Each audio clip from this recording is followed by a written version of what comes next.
Welcome back, listeners. You are watching Mondays Down South, another week of Evan, Cy, myself. We brought on a new guest that has probably never heard of Mondays Down South before, but he's one of my really close friends back when I was living in Austin, Texas. Now, this guest is special because not only does he have alopecia universalis like myself here, but we're also the two best looking people in the Texas area, at least before I moved. So that I know we can attest to. But Pierre, welcome to the show. I know you're the biggest sports fan. I see you rocking your Caps gear. He's a big Washington sports fan for the audience that will be viewing this. And Pierre, maybe you can just give a quick intro and then also talk about how we met before we jump into a multitude of things that we got to talk about today.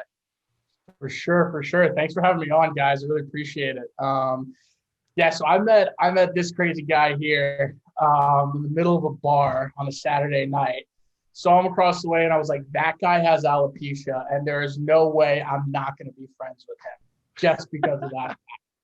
And I think we had I don't really remember much of that night, but I think we probably had about 4 or 5 rounds of shots, if I'm not mistaken. Oh, yeah. That's an understatement. That's an understatement. I think an understatement, yeah. But yeah, man, born and raised in DC, huge DC sports fan. I was living in Austin during the World Series, but I went back for Game 3. Fucking loved seeing the Caps and the Nats win back to back after all the years of heartbreak. But yeah, just looking forward to talking some sports.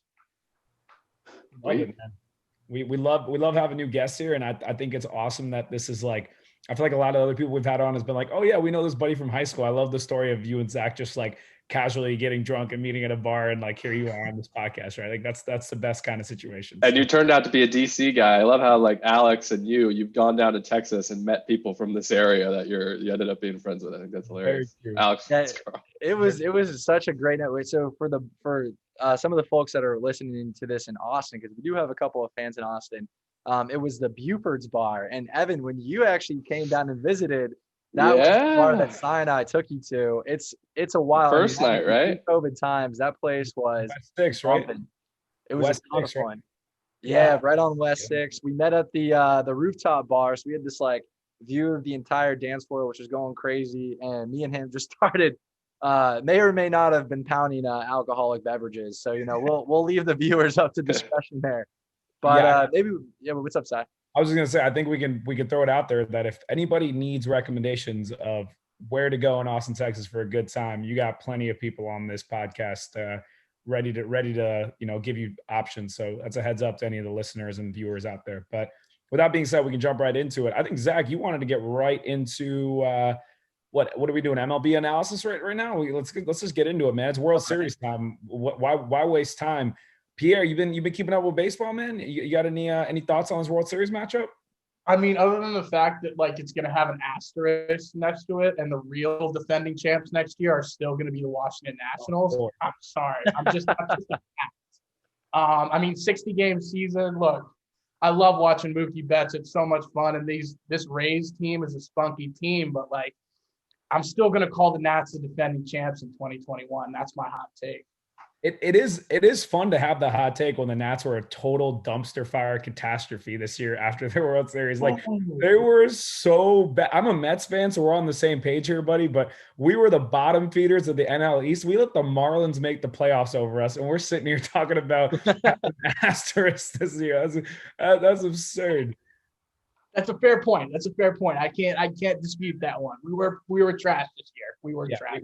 We're on the same page there. But with that being said, World Series was. I personally am not going to put an asterisk next to it only because, and not the only reason, but because the two teams that made it probably very much deserved to be there in terms of the talent that they had. I think, Evan, if I remember correctly, when we did the predictions episode, we both picked the Dodgers there, and I think I picked the Rays in the World Series. So I might be a little bit even more inclined not to put an asterisk next to it just because I feel happy with the fact that I picked it right.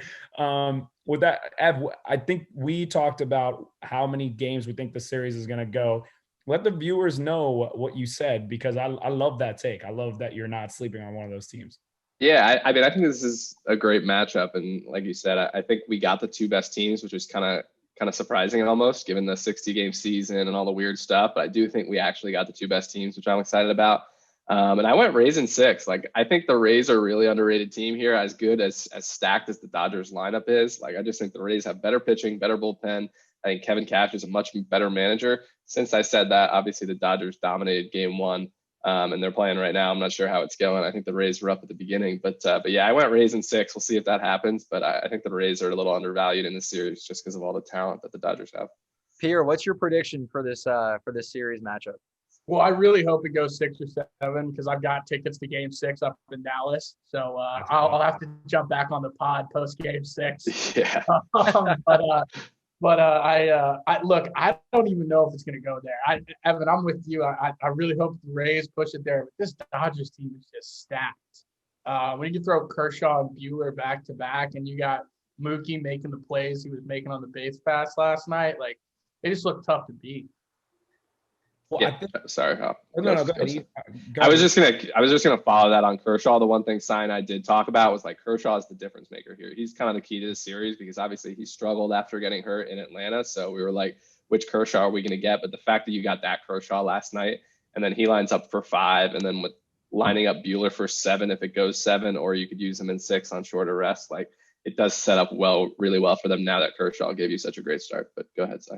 Yeah, so basically my thought, and this is what I mentioned to Evan, Pierre, and Zach, was most years, if the Dodgers made the World Series, I would be completely out on like rooting for them or wanting them to win at all. This is the one year where, you know, I'm still totally happy with the Rays winning, but I'm also not going to be upset with the Dodgers winning because they went 2 seasons out of the last 3 seasons of making the World Series and losing to teams that weren't necessarily playing too fair, as we all already know about everything that we heard. So I kind of like, this is the one year where I'm like, you know what, if the Dodgers go out there and they win that World Series, like it'll be their, like, you know, their redemption story after all that they went through. The other thing being, I think Pierre, like you said earlier, I am such a fan of Mookie Betts and the way he plays baseball, and watching him play, like it's so easy to root for him. And also Clayton Kershaw, in my opinion, is the greatest pitcher of our generation that we've ever seen. So, and he gets a lot of flack for his playoff record. So for him to go out there and pitch well, if they win a World Series with them, I'm going to be very, very happy. I picked the Dodgers in 7, although I could definitely see Evan's prediction coming true too. I know the Dodgers won game 1 handedly, but the Rays are no joke. I mean, we talked about Kershaw and Buehler. I think the Rays starting rotation is better than that. Like they have maybe not the top 2, but if you look at like the after that, it's you're going Morton, you're going Glass now, you're going Blake Snell, who was a ex-Cy Young, and it's deep. And the rotation, Evan made a point, or not the rotation, their bullpen, Evan made a point earlier, might be better than the Dodgers. They were this year. I think the Dodgers have a little bit more experience in terms of their pen. But yeah, like you guys said, the depth of the Dodgers is the reason I'm picking the Dodgers in 7. So far, like I know the Dodgers won game 1, but I could definitely see the Rays coming out and taking this one. I just think they still have some of their best pitching yet to come. So I'm super excited about this. I'm glad we got the best teams in each I want to say division, but each side, if I'll put it that way. I'm just excited. Yep.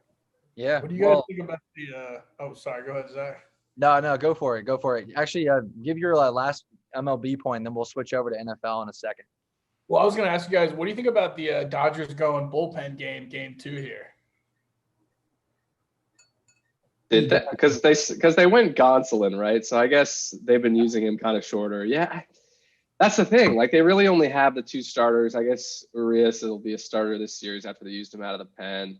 I don't know if their bullpen's deep enough. We'll see how it goes, but yeah, I think it's tricky because it depends on who you follow. I like when they follow with like a lefty because you throw the righty out there, get them to put all the lefties in their lineup, and then you bring in a lefty reliever. But yeah, we'll see. I could see like Gonsolin trying to go like even 4 innings or so, and then that sets them up if they can have a lead. But in a normal World Series, normal playoff situation, I would think that they're getting a little too tricky with it. I know the manager gets a lot of crap for it, but I actually think this season of all seasons, it makes more sense to get a little bit tricky with it because even though there's breaks, games have been so much more consistent. Whereas in previous years, you could go with like a 3-man rotation and be fine. Now you're having to be a little bit more like ready to go when it comes to these games. So I think the Dodgers, especially with the fact that the guys they're using like Gonsolin and Dustin May and guys like that who are starting pitchers, that can easily go 3 to 4 innings and then a couple days later pitch another 3 to 4 innings.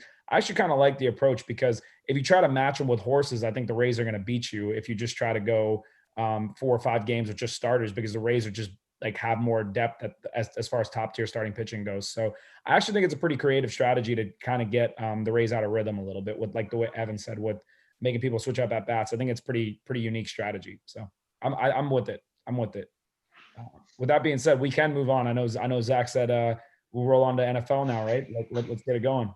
Yeah, so we're actually going to switch it up a little bit. Normally we kind of start with our hot takes and we go straight into, we'll pick a couple of game matchups and we go into pick 'ems, but we're going to do something a little bit differently today. So we know that the NFL trade deadline is approaching on November 3rd. And so we thought it would be a cool segment to go over, 3 hypothetical maybe couldn't happen trade predictions for all 32, NFL teams. So we picked 3 of them. We kind of explored some possibilities with some of our teams, and we figured we'd go round robin and start. So I can actually probably kick this one off. My bold prediction for an NFL trade before November 3rd is I think Ryan Kerrigan is going to get traded.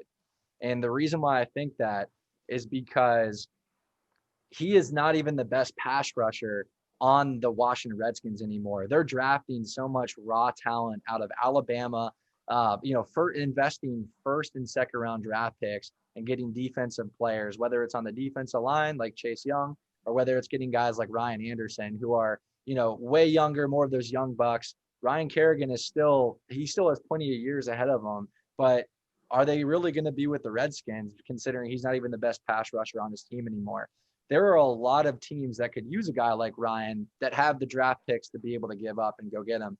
I personally think that he's going to go to Seattle, like a team like Seattle, a winning team that's currently undefeated, that just needs that final pass rush, right? They have Wright and they have Bobby Wagner at linebacker. Their linebacker play is solid, but I think they could use one more guy for a pass rush, especially with the departure of Jadeveon Clowney. So that's my bold prediction. Whether Seattle gives up a second or third round pick for him, I think that's all they could really offer. Or I think that's the salvage value that the Skins could get at this point in time. Or sorry, the Washington football team, I should say. But that's my first one. I'll kick it over to Pierre for his first prediction.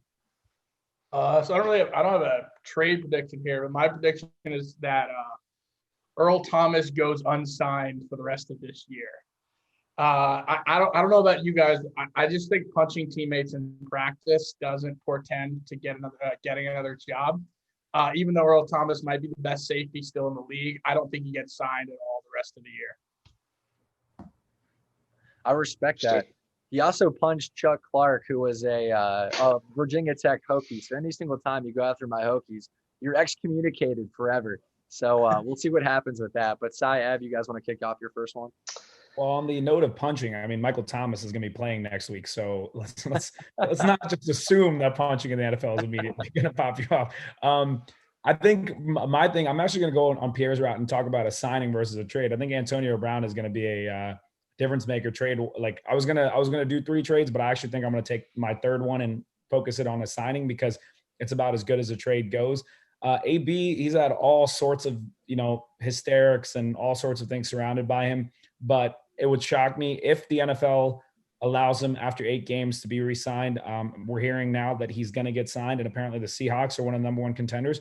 But but apparently there are more people looking at him, not just the Seahawks. And I actually think, call me crazy, I think the Green Bay Packers or the Baltimore Ravens are 2 places to look out for it. I was just kind of thinking out off the top of my head, and I was like, which teams could really use AB? Because Seattle is kind of loaded with those receivers right now, and like it could be a potential option. But I could definitely see the Packers or the Ravens, who are legitimate Super Bowl contenders with solid quarterbacks that only have one primary receiving target, getting a guy like AB to go across from him.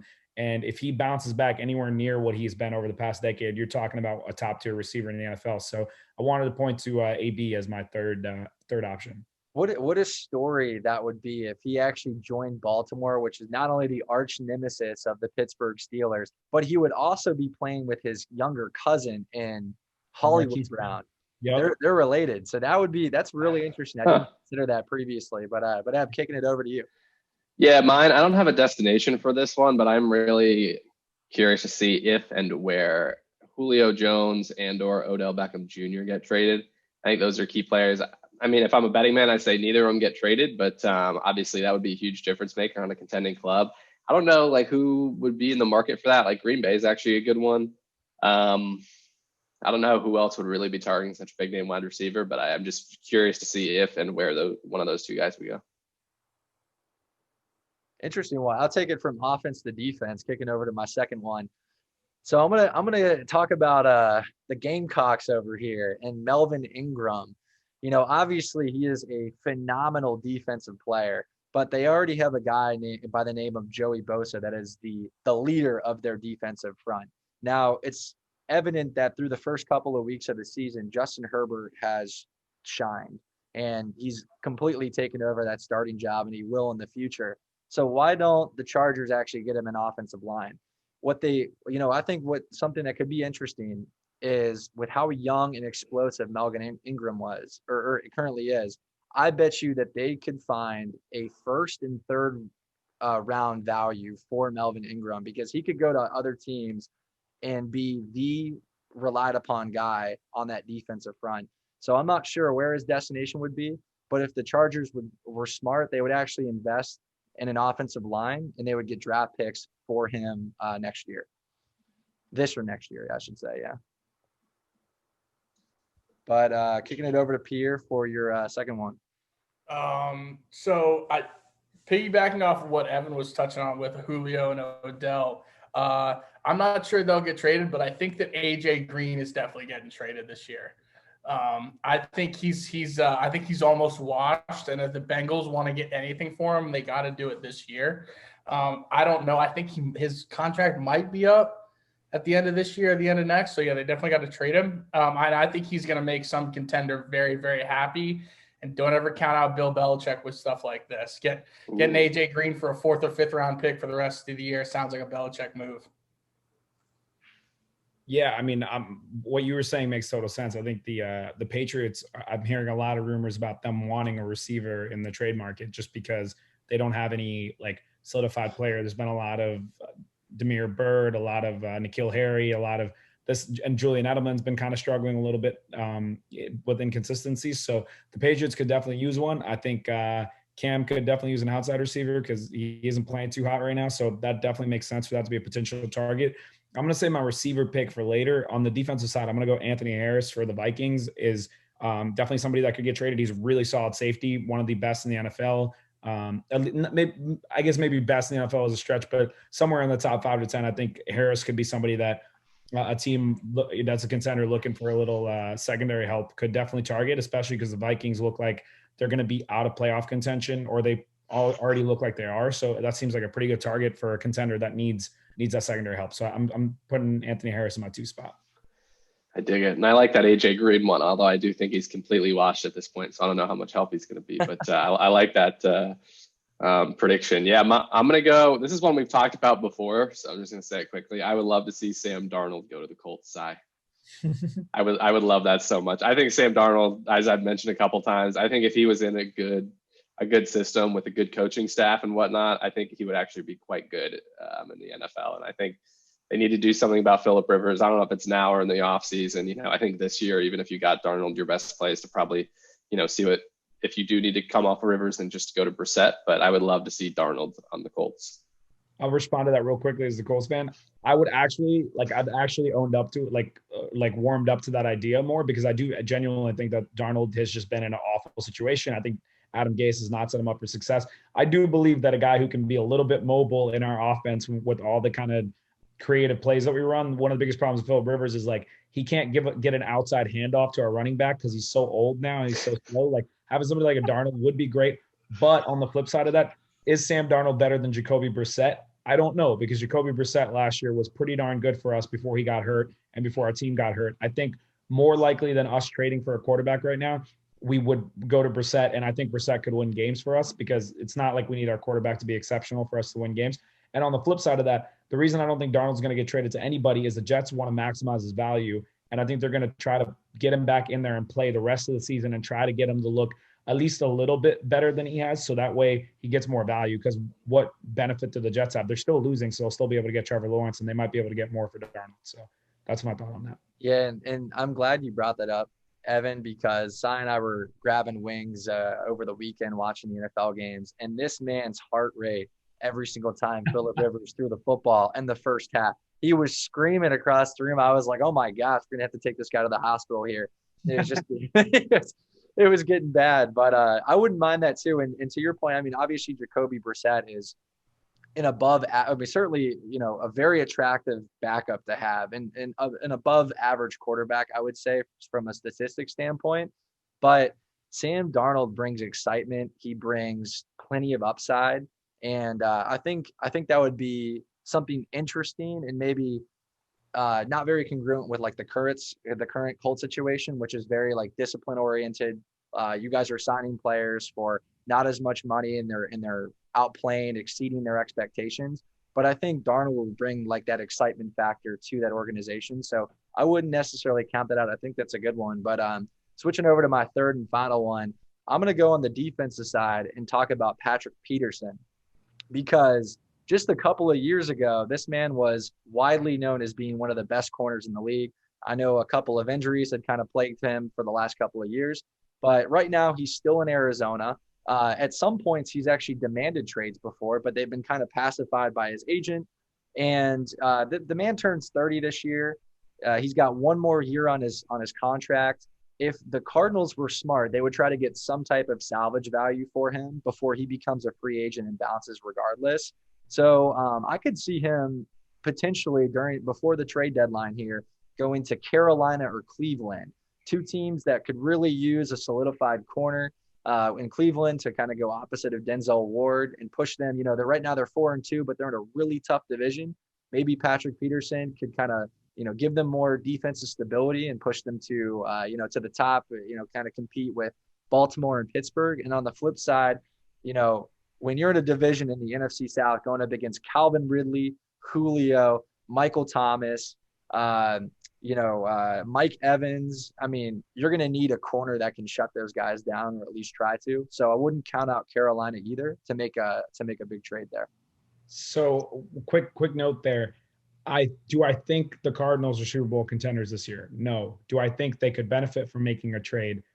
Yes. Do I think they will make a trade? No, because they're 4-2 and they probably believe that they are capable of winning. And I think they're riding the Cliff Kingsbury experiment, and they believe that Kyler will get them there. And I think that's their thought. And they're 4-2, and admittedly, that's good enough to compete for a playoff spot, especially with expanded playoffs. So I don't think they're going to be trading people away just because I think they believe they're legit contenders. I personally think they might benefit from it. I think Peterson has regressed a good bit too. So the question is a team really going to like pay up a lot to get him? They might not even get great offers for him because he's not the guy that he was a few years ago when he was like arguably the best corner in the NFL. So that's my thought. Pierre, what you got for your third one?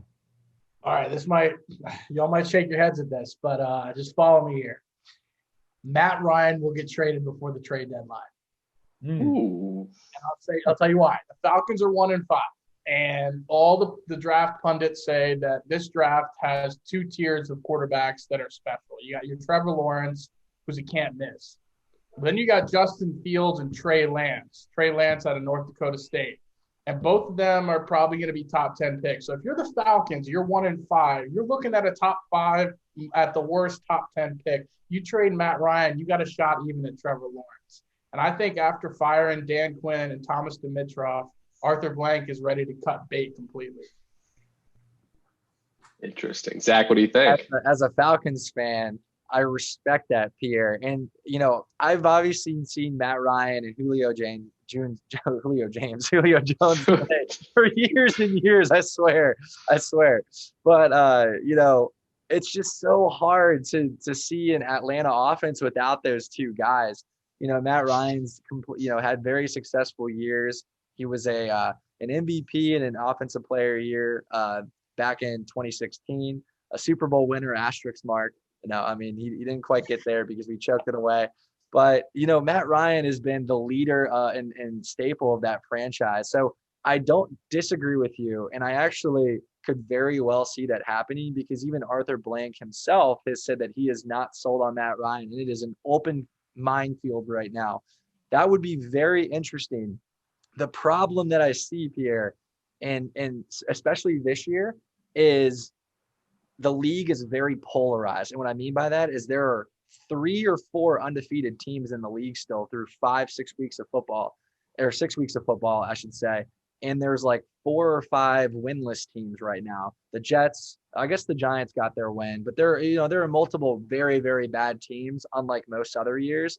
I think those teams will pan out and be worse than the Falcons. Even if the Falcons are like, let's just say they finish 3-13 or 4-12, they will be like a 5th, 6th, or 7th pick this year in this upcoming draft. So I think it makes it more complicated, I guess I should say. Well, let me ask you this.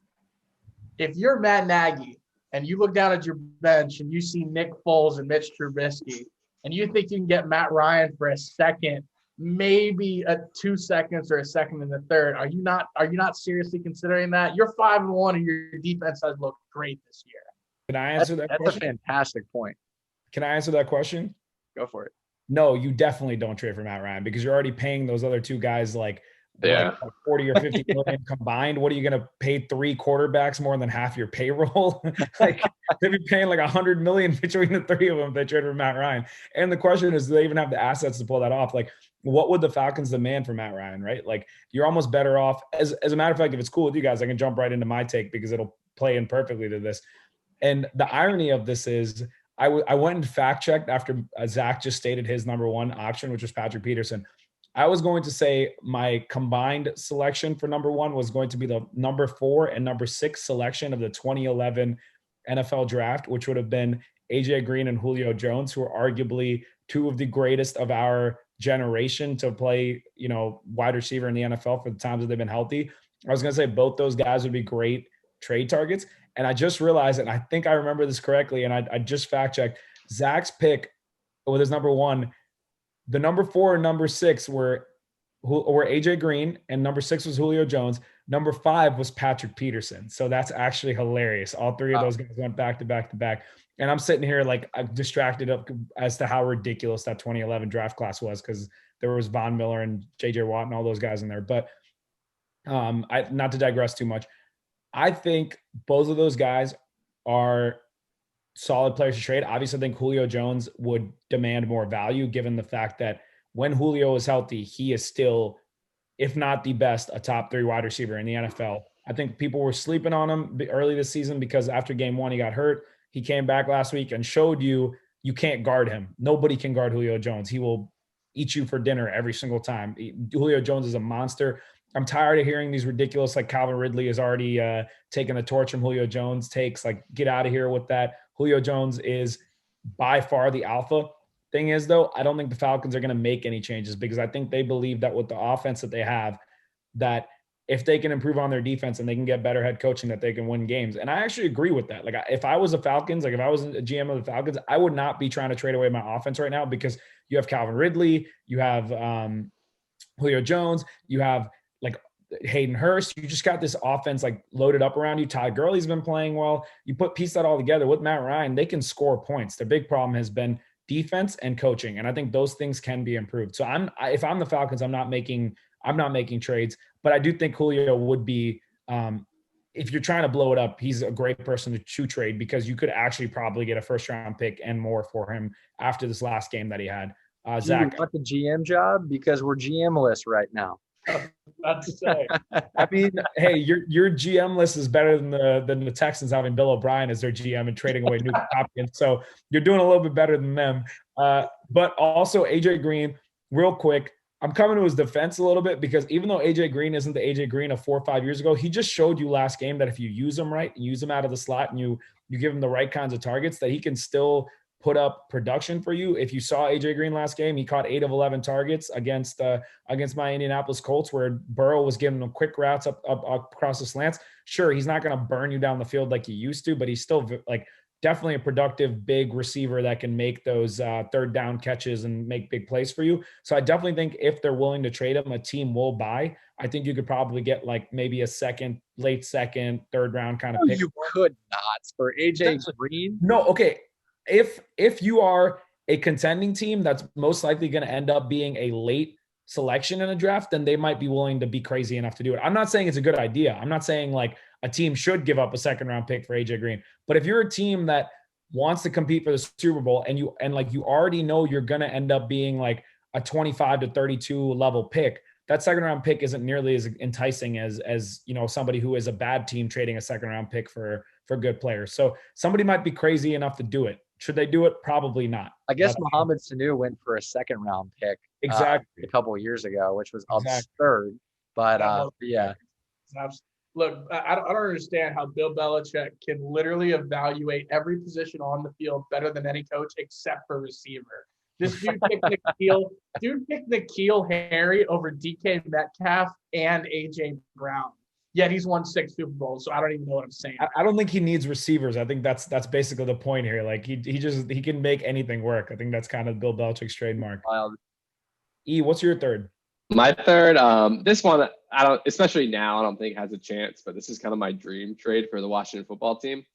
Or at least dream acquisition. But going into the season, or at least early on in the season, when we thought the Bears might not be as good, there was some Allen Robinson trade chatter because I think his contract expires maybe at the end of last year. And ever since I heard that, I was like, Allen Robinson opposite Terry McLaurin, that is a dream. Mm-hmm. So my trade is Allen Robinson goes to Washington, and even more fun, let's send them Dwayne Haskins and maybe some picks, and they have a young quarterback that they can maybe try and develop. I doubt it'll go well, but I doubt they're interested in that. You want to put Bears fans through another 4 years of like Trubisky 2.0? Come on, Evan. I figure it's perfect. Cool, they sat with Trubisky. Now they can have Dwayne and Nick Foles. That'd be the funniest quarterback room of all time. The funniest part? You know what the funniest part of what Evan just said was? He said, let's trade Allen Robinson and some piss instead of picks on accident. Admittedly, like they probably see Dwayne Haskins and piss on the same level right now, so I don't think that's gonna work. What is that? A Freudian? That was well done.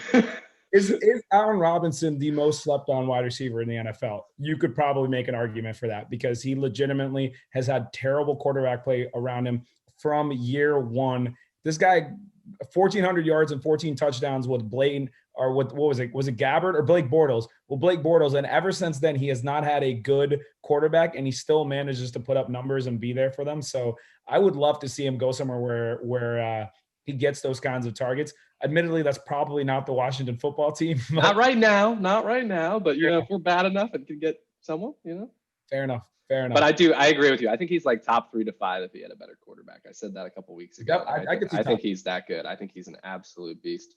I've resigned my fanship of the Washington football team until Dan Snyder sells the team. Like I can't do it anymore. Can't blame you there. I had to do it a couple years ago. I was like, I can't do it anymore. Dan Snyder, until he sells the team, I'm not a fan. That's fair. I respect that. There for many reasons. It's actually probably a great way to segue from our trade predictions, free agent predictions, to our Week 7 Pick Ems. Evan, before we get started, because the first matchup is an NFC East matchup.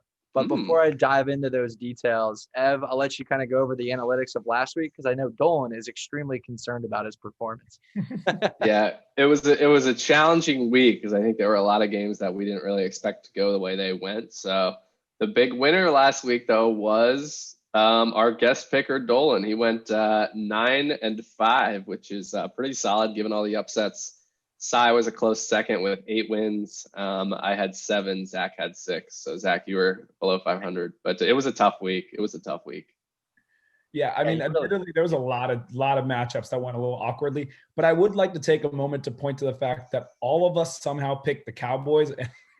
The second we did that, you knew it was going Arizona. Like, what were we thinking? It wasn't even close to. We had way too much faith in that and them figuring it out game one. Real quick, if we don't give Zach some love for his Falcons finally winning him a game this weekend, what are we even doing here? He has picked them as a homer all year, and they finally paid off. And yet somehow he was the only one that picked the Falcons, and he still had the worst pick this week. I still finished last. Exactly.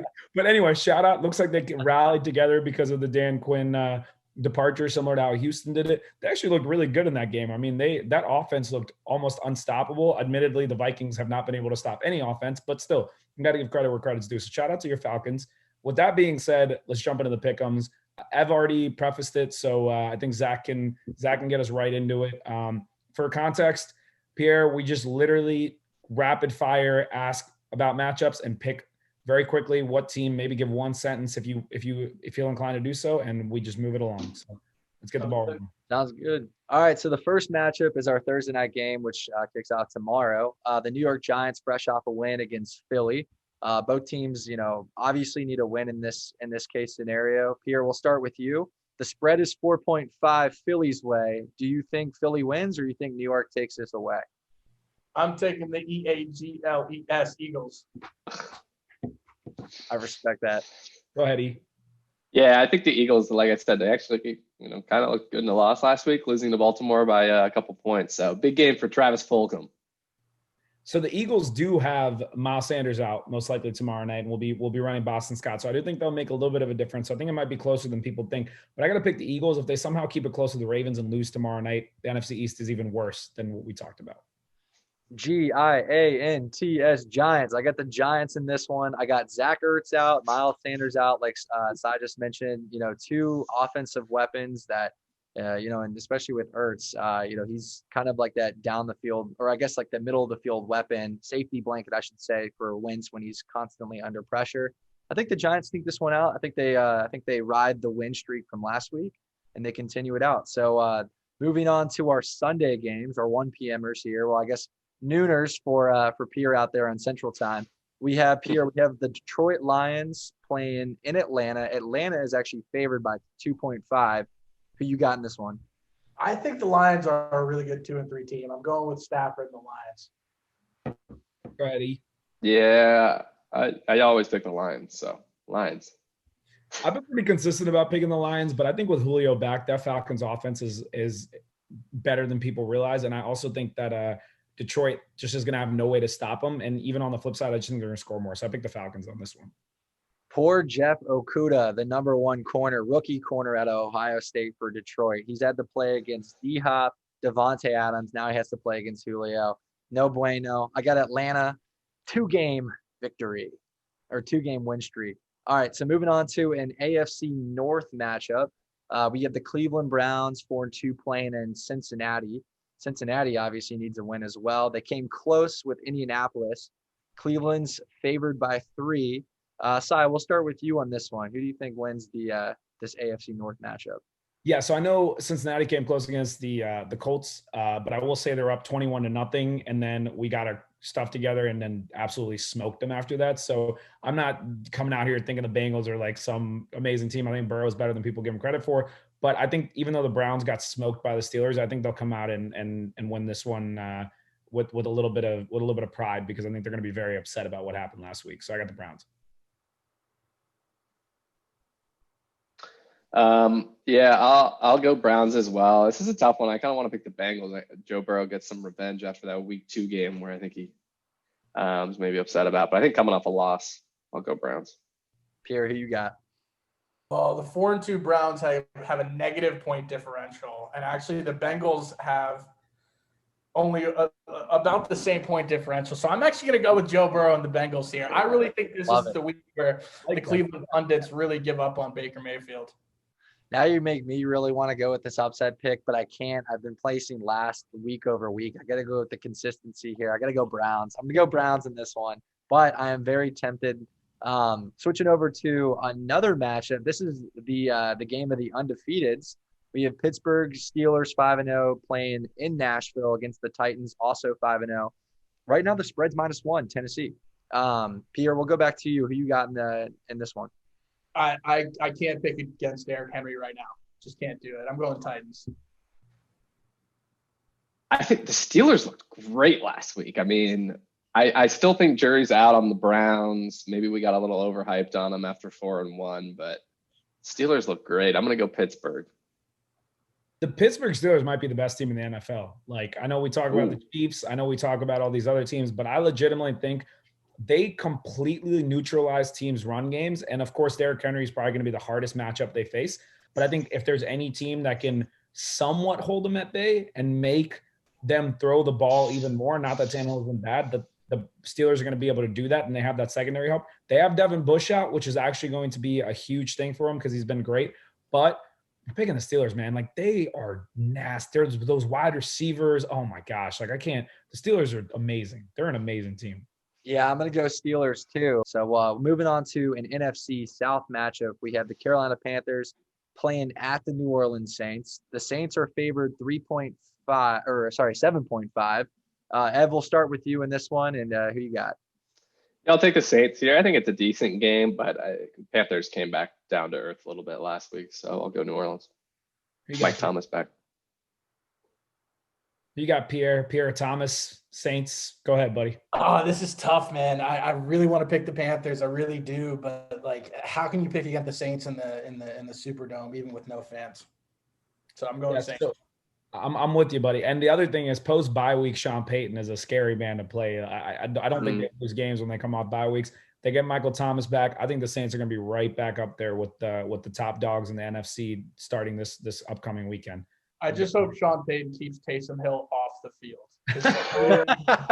He keeps the field, as Evan would say. Yep. You got to check out our episode last week. We talked about Taysom Hill for like 10 minutes. A lot of time on Taysom Hill. But yeah, I got the Saints. Go ahead, Zebo. All right, cool. I'm going to finish this one off. I got the Saints as well. And jumping into our next game, it looks like this is like the week of divisional matchups because the next matchup is the Buffalo Bills looking for a win at this point. Drop 2 in a row, playing at the New York Jets. So I think they're going to be okay here. I've got the Bills. I'll just start off. I think they're going to win big. The spread is 13. Pierre, who you got? You got the Bills in this one? Bills. Okay, cool. I'm not even going to spend any more time on it because I know we're going to spend more time on this matchup.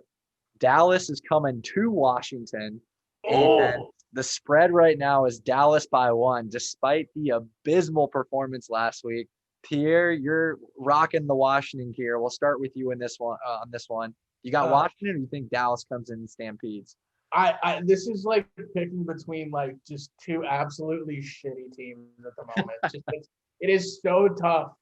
I think Dallas comes back and wins this game. I think Dalton, given a full week, I'm going to go with Dallas, but I'm not confident at all. I'm going Washington. To Pierre's point, it's like, flipping a coin here. Washington at home. Sure. I think Ezekiel Elliott's going to run for like 200 yards. I think he's going to be so pissed off after last week. I know the Washington D line is good, but if he gets past that initial barrier, I don't see anybody tackling. I just think he's going to be so mad this week. I think the Cowboys will win this one. Do we really think that Zeke cares enough or has that personality type where he's just going to come out angry though? Since I've seen him at Ohio State, like, he definitely is somebody that when he gets mad, like he plays that way. At least that's what I've noticed. I think Zeke is going to make a statement this weekend, especially after all the crap he's gotten this week. Does he even have 2 offensive tackles at the moment? Like, Tyron Smith, Lel Collins are both injured, right? That is true. That we'll see if they come back healthy. I mean, that O-line looked really bad. That's why Dalton was struggling. But Zeke is just that good, in my opinion. I don't know. That's just how I see it. As a former offensive lineman myself, I just I don't see this guy.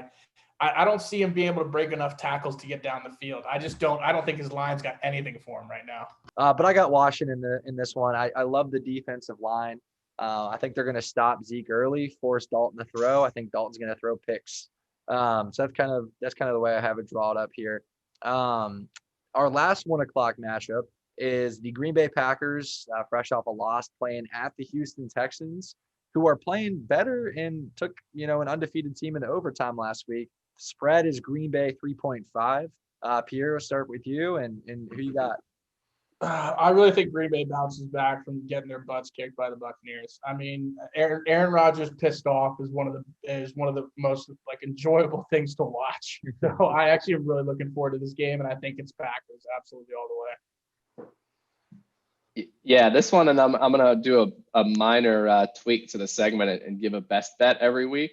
And this is it for me, like 3.5. Green Bay coming off a loss. Everything Pierre just said, come on, I think that's an easy cover. I think this is going to be an extremely high-scoring game. Like just what the Packers going against that Houston secondary or that Houston defense that just got torched by the Titans, and then on the flip side of that, the Packers couldn't stop the Bucs at all in any capacity last week. I think it's going to be a high-scoring affair. I got Green Bay just because I think like Rodgers is going to be pissed off. I also think Devontae Adams will form back into shape a little bit more. Like that's not like last week. I think he had a couple of misplays here and there, and I think they're going to get that back into rhythm. So I got Green Bay, but I think it's going to be a high scoring affair. Yeah, more so than the spread. I'm looking for the over here. I agree. I think it's going to I was be. about to ask you, Zach. It's going to be a straight shootout here. That's what I think, man. So that's a great best bet right there, E. And I do think the Packers are going to take this one. I think to Pierre's point, an angry Aaron Rodgers is a dangerous one. So that's who I got. So our first 405 matchup is the Seahawks coming off a bye, playing at the Arizona Cardinals, fresh off that insane win in Dallas. This is a tough one. I'll start with E on this one, but the spread is 3.5. E, what you got in this NFC West matchup? Yeah, talk about high scoring. You got another one here, and I'm gonna go Seattle to win and cover.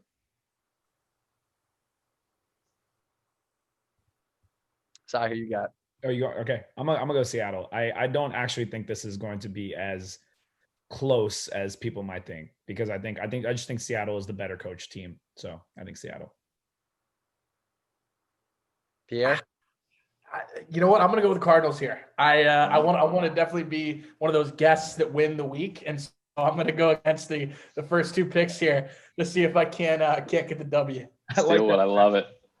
You know what? I can't believe I'm doing this, Pierre, but I'm going to go with the Cardinals as well. And I think it's because Arizona, alopecia, Arizona. I don't know what type of mojo we're feeling here, but I'm going the Cardinals as well. I was so impressed with their performance, and I think they have the offensive firepower to get the job done. Plus, it's at home. So Hey, Pierre, how do you feel about Zach picking the same teams as you? Does that make you feel good about your picks, buddy? Not necessarily. Not necessarily. Isn't he ranked last right now, boys? Did I hear that earlier? Or he was last week, and I think on the year he's we're pretty close, Zach. I think. Yeah, we're like neck and neck, I would say, but it's not good neck and neck. It's like the fight for last. Average, yeah. Cy is the clear best picker thus why far. Couldn't you have just taken the Seahawks, man? Why couldn't you just done that? Yeah. So moving on to our next matchup here, we have an AFC West matchup. The Kansas City Chiefs playing at the Denver Broncos, fresh off a win. Kansas City is still favored 9.5. Pierre, we'll kick this one over to you. What you got in this one? Yeah, I'm not going to bet against Mahomes here. I'm taking Kansas City. Agreed. Yeah, and Kansas. I'm intrigued to see if Le'Veon Bell is going to play this game, but I think either way, Kansas City's run game is actually going to really show up this game because Edwards-Helaire got it going last time. So I'm taking Kansas City. Yeah, I would agree as well. And I can probably kick off this next matchup. We have the San Francisco 49ers, fresh off a win, playing at New England. This is a phenomenal matchup. Very, very interesting. I think the Patriots are going to come out and win this. The spread is actually leaning New England's direction 2.0. But I just think Cam's going to come out and play. And I'm interested in this one, but I'm going to stick with New England. But Pierre, who do you got? This is tough. I really think the 49ers are better than their 3-3 record, but there is absolutely no way I'm going to pick a Belichick team to be 2-4 after 6 weeks. I'm going with the Patriots to even it up at 500, 3-3. Yeah, agreed. The 49ers finally got back to like what we saw last year with how they played against the Rams. So it was good to see that. Sadly, Mostert got hurt again. Which is a bummer for fantasy purposes on my end. But yeah, I'm going to go with the Pats here, similar to what Pierre said. I just think coming off a loss, I think they need to get back to 500, and I think they'll sneak it out. Yeah, I think the Pats are going to neutralize the run game and get Jimmy Garoppolo to start throwing the football. And not that he can't, but I think if you force him to throw too much, that's when good things happen for the other team. So I think the Patriots are going to win, especially with Mostert out. That defense is so decimated, even though they played against the Rams. Like, it's going to be hard to coach against Bill Belichick's schemes. So I'm taking the Patriots. Cool. Final 405 game. We have the Jags at the Chargers. Both teams are, I guess the Jaguars are 1-5. The Chargers are 1-4. Man, the Chargers are a good 1-4 team. I've got the LA Chargers coming out and winning big. The spread's 8. I wouldn't necessarily, here's my big bet, Ev. I wouldn't take the spread, but I would take the over in this game in a heartbeat. That's my prediction. That's something I would do. Pierre, kicking it over to you for this one. Yeah, I'm with you. I was on the Gardner Minshew train to start the year, but he's really disappointed me, and I think Justin Herbert's going to be a quarterback in this league for a long time to come. So I'm taking the Chargers as well. Go ahead, E. Yeah, definitely Chargers for me too. I actually, again, like 1-4 is crazy to me. I think they're actually a pretty good team.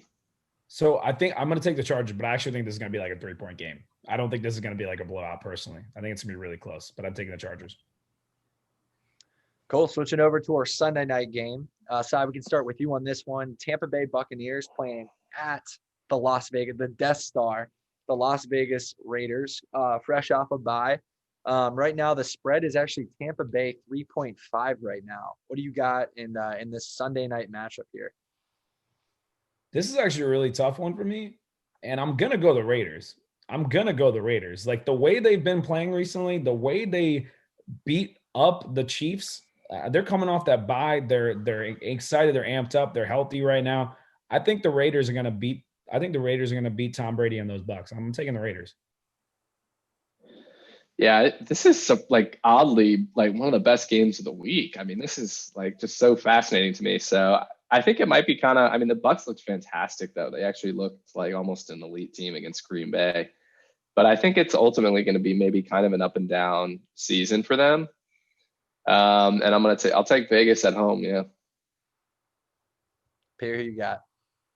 This is a tough one. I think there's a lot of talent on Tampa Bay, but Bruce Arians' coach teams don't seem to be disciplined whatsoever on the road against a team coming off a bye. This one's tough. I want to, you know what?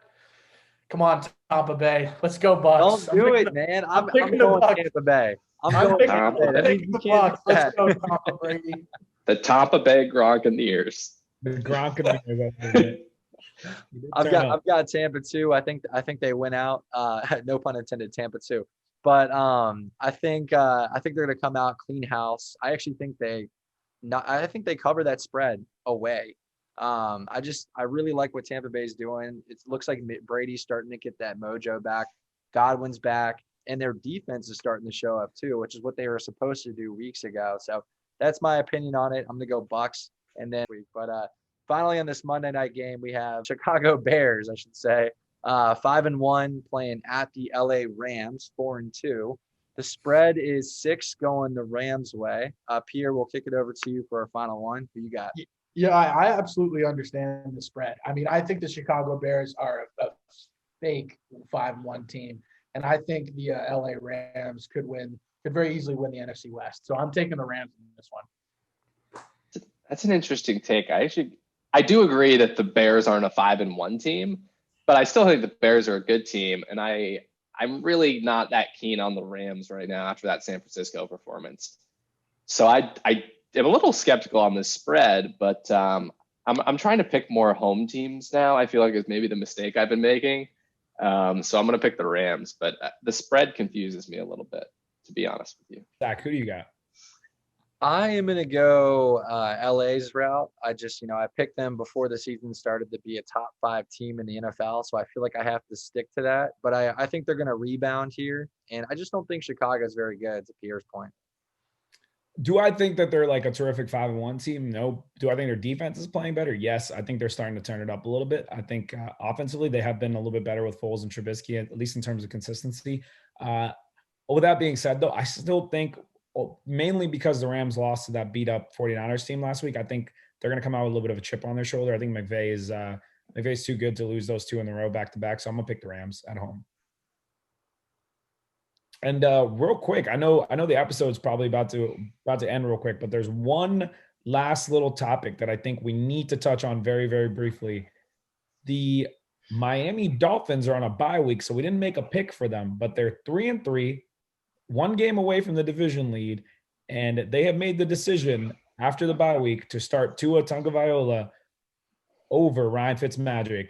And I will call him Fitzmagic because I love him. Ryan Fitzmagic. After the bye week. What do you guys think about that? I'm really curious to get your take real quick.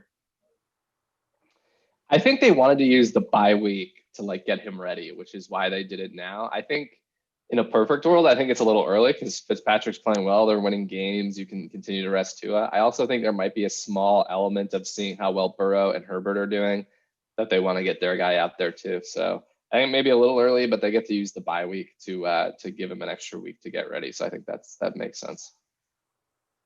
Yep. I think the urgency element is a great point, Evan. I didn't even consider that previously, but when you see these, these new quarterbacks that were drafted in the first round excelling or at least exceeding their potential for, from a first year standpoint, I think they're definitely ready to give him the keys, but not let him, go out there like Herbert had to do and totally run that offense right from the start.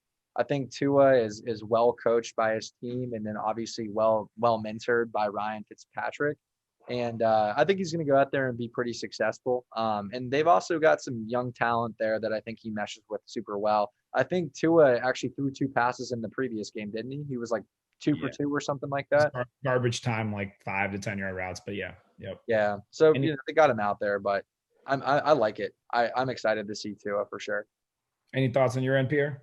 I mean, I think it's obviously a play for the future. When you're 3-3 with the Bills at 4-2 and the Pats at 2-3, you couldn't fault them if they wanted to stay with Fitzmagic and see if they couldn't make a run at the division.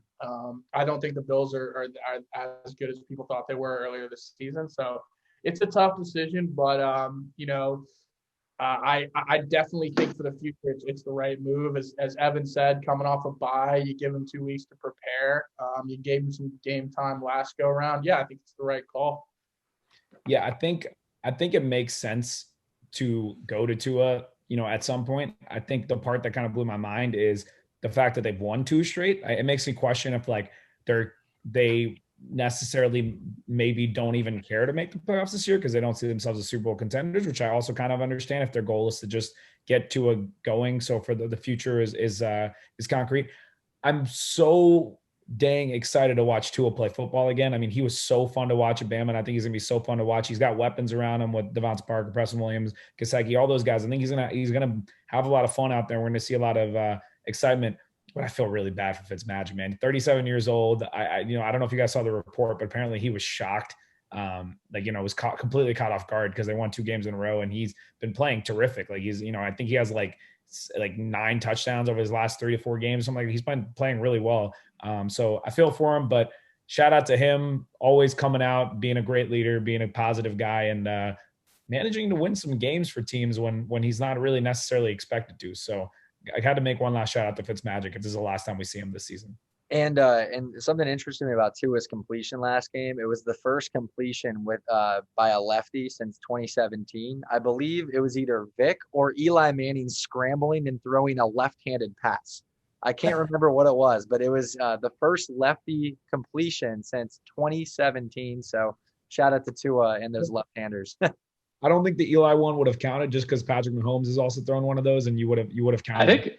I think Fitzpatrick actually threw one in that game because I was starting him in fantasy, so I was watching that game surprisingly closely, and I think I saw him do the same. So it was probably Vic, but one way to perfectly end it is, did you guys see what Tua did after the game? He went out to the 15-yard line, which is where he initially suffered his injury at Alabama that took him out for the season. He sat down, took it all in, and it was just a beautiful moment. And I think it's almost like a storybook way to end his first time playing in the NFL and begin his NFL journey as a starter. So super excited about Burrow, Tua, Herbert, and one really fun note, the Dolphins are going to be playing both of those teams by the end of the season. So we're going to see Tua versus Herbert. We're going to see Tua versus Burrow. So let's keep our radar on for that one.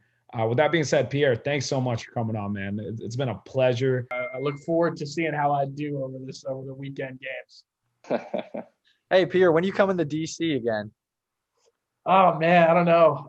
It's gonna be a little while. You need to come back to Austin, dude. We should go to Buford. It's not nearly the same with COVID, but they're still tearing up the dance floor a little bit. That's probably the easier sell, yeah. Yeah, we'll have to especially during the winter. Absolutely. Well, hey man, next time I see you, beer's on me, and thanks for joining again. Ladies and gentlemen, this is Mondays Down South. We will see you next week.